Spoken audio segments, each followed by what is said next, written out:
Hello! Hi! Let's make some soap. I have some plans, but it does mean that I had to do a little bit of pre-work. So I have our very, very chilled oils here. I put them in the freezer because I really want all of our stuff to be cold. I'm doing like a 4-color soap. It might be a little bit too cold. I also already mixed our lye and stuck that in the freezer. So we have frozen goat milk and then lye.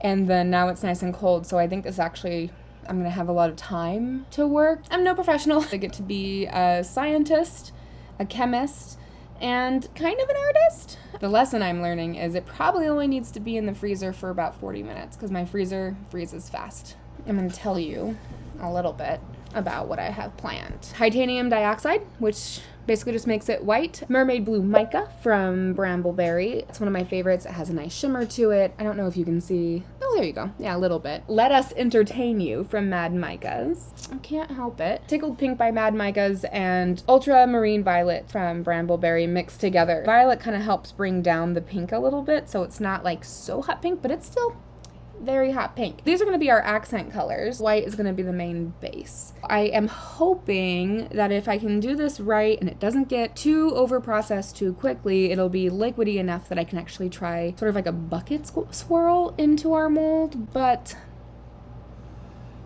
all else fails, I'll do a hanger swirl. We use this little cup guy and we're just gonna dump a little bit in there.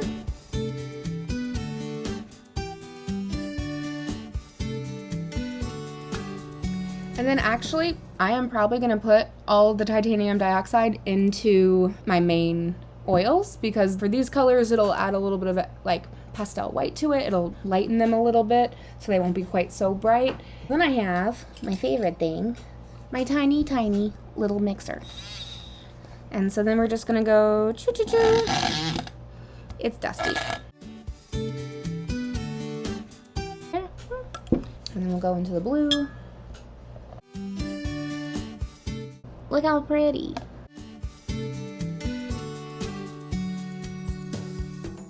I think it's time to do a little bit of blending. So first we're gonna blend up these oils. My oils got really hard. It's definitely still like liquid. This is what happens when you try to be like over prepared.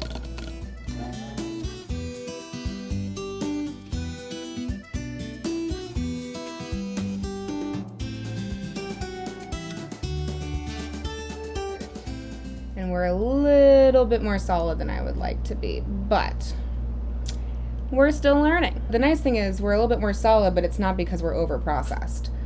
We don't have soap on a stick, at least not yet. Some hand mixing just to see, and it's actually pretty good. We've got our scent mixture. We have the Brambleberry Ocean Shores, and that's scents of green apple, lily, fresh rain, airy green flowers. There's base notes of oak moss, musk, and like violet leaf, which is wonderful. On its own, it's a beautiful fragrance. I'm all about it. A quarter of our mixture is the Coastal Rain from Brambleberry, which is like a mixture of ocean mist, Argentina lemon, and white tea. And there's like some notes of mimosa and algae and sea salt and lotus and lily. I'm just gonna dump that in there and I'm just gonna hand mix it in. This is perfect. It's like nice and watery. I'm super excited. So we're gonna go ahead and pour off into our accent colors. I want these to be more like accents. Try to make it even. I think right about there is probably good. But this part is more eyeballing than anything.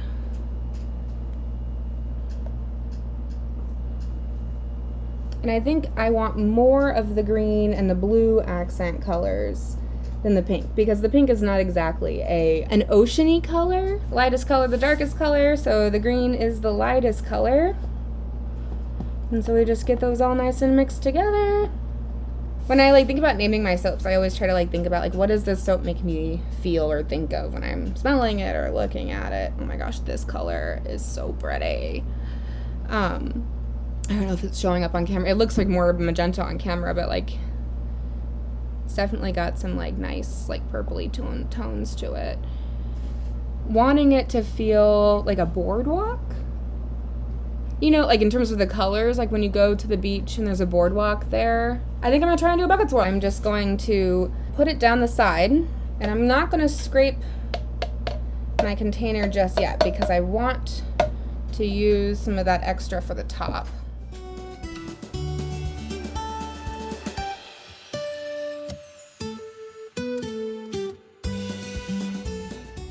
Okay, so I'm gonna leave the extra in there that I can scrape on top later. And I'm not wearing gloves, which is terrible.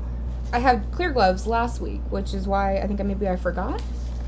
Because like, lye burns, especially until it becomes soap. Like it has to like do its whole saponification process. Now I feel safer. I want like the purple to get down to the side there. I want the green to get down to the side there. But I don't want it to get too over mixed, which going from the purple to the green might have been a mistake. But now I'm gonna put it into a mold. I'm gonna try and go relatively slow. Oh my gosh, it's working! Okay, try to get a little bit more of that purple in there, and I'm just gonna try and like really. Okay, I am kind of thrilled and a little freaked out at how well that worked. So let's scrape this.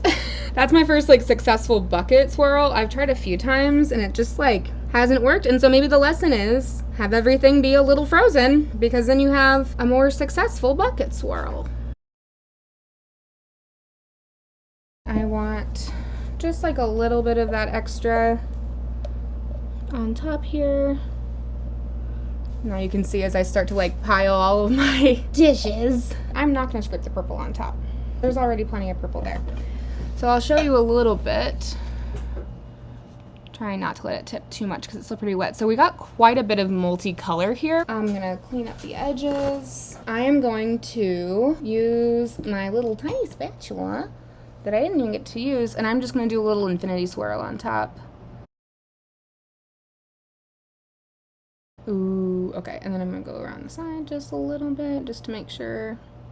I'm gonna tap it a little. Make sure there's no air bubbles.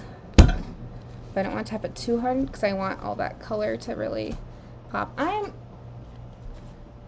kind of like freaking out about how beautiful this is right now. Like, I like my soaps. I always like my soaps. Look at this. You can really see the color swirls in there. And so like we'll cut it this way. Am I too excited about soap? Is that like, I don't know. I just love it. Like, look how pretty that is.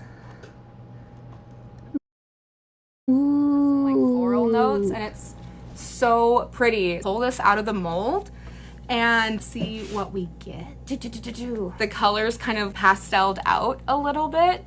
Oh my gosh. Okay, so here's the bar, like the full mold bar.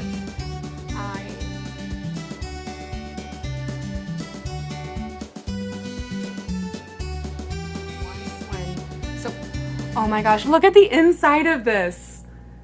Look at that beautiful, I wonder, okay, focus on the soap. It's focusing on my face. There we go. Oh my gosh. Yes, yay.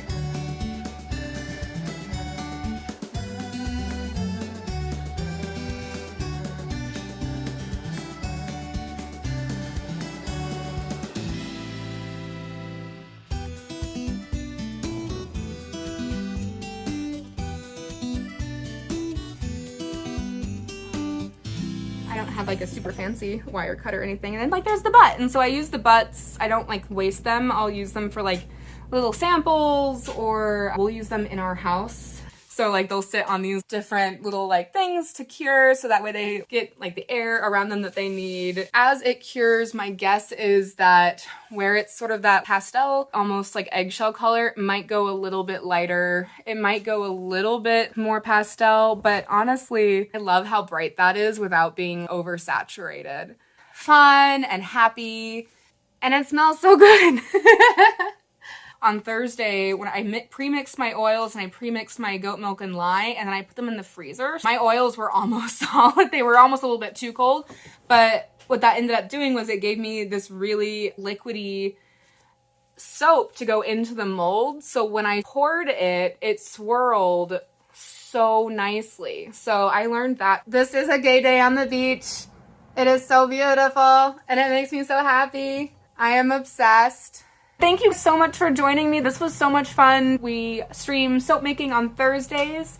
You can follow me on Instagram. I usually will put up a poll on Wednesday to help with some of the soap making, whether that be what scent we might use or what colors we might try to do. Love you guys, and this was so much fun today, and I'm gonna go check in with my family and start cleaning the goat barns. Bye.